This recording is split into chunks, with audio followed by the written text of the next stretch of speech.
మనకి 17వ తారీఖు ఈ నెల 17వ తారీఖు అంటే సుమారు పోయిన ఆదివారం మనకి ఒక గుర్తు తెలియని ఒక మగ శవము సుమారు 25 సంవత్సరాల నుంచి 35 సంవత్సరాలు ఉండేటువంటి మగ శవము సగం గుండుతో సగం మీసాలు సగం మీసాలతో గడ్డం లేకుండా ఒంటిపైన కొన్ని దెబ్బలతో బాగా వాచిపోయిన దెబ్బలతో ఇక్కడ దుగ్గరాజుపట్నం దగ్గర గ్రామాల్లో పొలాల దగ్గర తాటి చెట్ల దగ్గర ఉందనేసి మనకి ఆ ఊరి విఆర్ఓ గారు ఇచ్చినటువంటి కంప్లైంట్ మేరకు ఆ రోజు కేసు కట్టడం జరిగింది. ఆ అనుమానాస్పద ప్రదేశాన్ని చూసి ఇది ఎవరో కొట్టి చంపుకుంటారనే ఉద్దేశంతోనే దాన్ని డైరెక్ట్గానే మర్డర్ కేసు కట్టడం జరిగింది, ఒక సస్పీషియస్ మర్డర్ కేసు లాగా.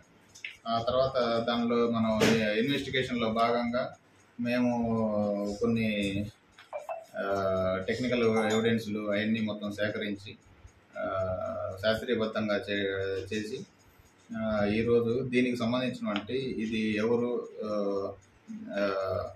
దీనిలో అసలు చనిపోయిన వ్యక్తి ఎవరు అనేది మేము మీడియా పర్సన్ ద్వారా ప్రజల ద్వారా అందరి ద్వారా ఈ వాట్సాప్ గ్రూప్లో అందరూ షేర్ చేయడం వల్ల చనిపోయిన అతను అనిత్ రెడ్డి అనేసి తెలిసింది. ఇతను గూడూరులో శివాలయం దగ్గర నివాసం ఉంటా ఉంటాడు. ఇతను కూడా కొంచెం మద్యానికి అలవాటుపడి చెడు వ్యసనాలు అన్నీ ఉంటాడు.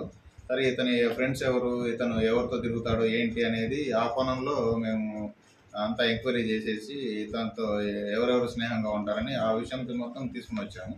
అలా కొద్దిగా టెక్నికల్ ఎవిడెన్స్ లాగా చూసిన తర్వాత ఇతను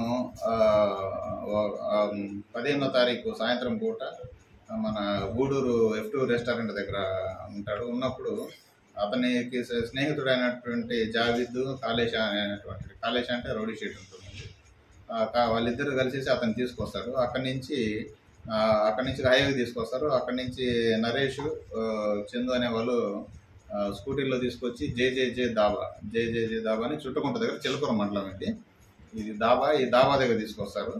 ఈ దాబా దగ్గర తీసుకొచ్చినాక అక్కడ కనుపూరు శ్రీహని అని ఉంటారు, అలియాస్ జెమ్ని.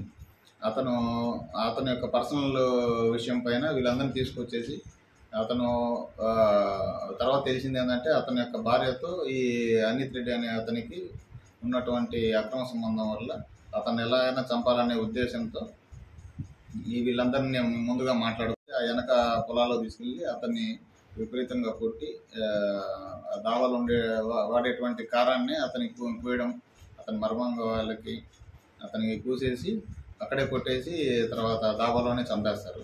మళ్ళీ దాబాకు తీసుకొచ్చి చంపేస్తారు. చంపేసిన తర్వాత దీన్ని ఎలాగైనా దీన్ని చేయాలి, బాడీని ఎక్కడ సాక్ష్యాధారాలకు అందకుండా చేయాలనే ఉద్దేశంతో అతన్ని తీసుకొచ్చేసి దుగ్గరాజుపట్నం దగ్గర పొలాల్లో పడేయడం జరుగుతుంది. దీనిలో టెక్నికల్ ఎవిడెన్స్ శాస్త్రీయబద్ధంగా అన్నీ చేయడం వల్ల ఈ కేసు అన్నీ రిజెక్ట్ అయింది. వీళ్ళందరినీ కోర్టు ముందు ప్రొడ్యూస్ చేస్తున్నాము.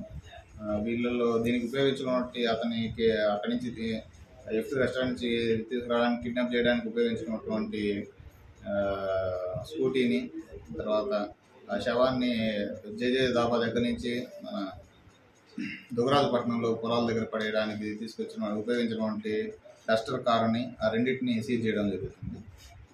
వీళ్ళందరినీ ఇప్పుడు అక్కడే అరెస్ట్ చేసేసి వాళ్ళ దగ్గర ఉన్నటువంటి వాళ్ళు చెప్పిన సాక్ష్యాధారాలను కూడా నమోదు చేసేసుకొని ఇప్పుడు వాళ్ళని కోర్టుకు పెట్టుకున్నాము. అక్కడి నుంచి జ్యుడిషియల్ రిమాండ్కి పంపిస్తున్నాము.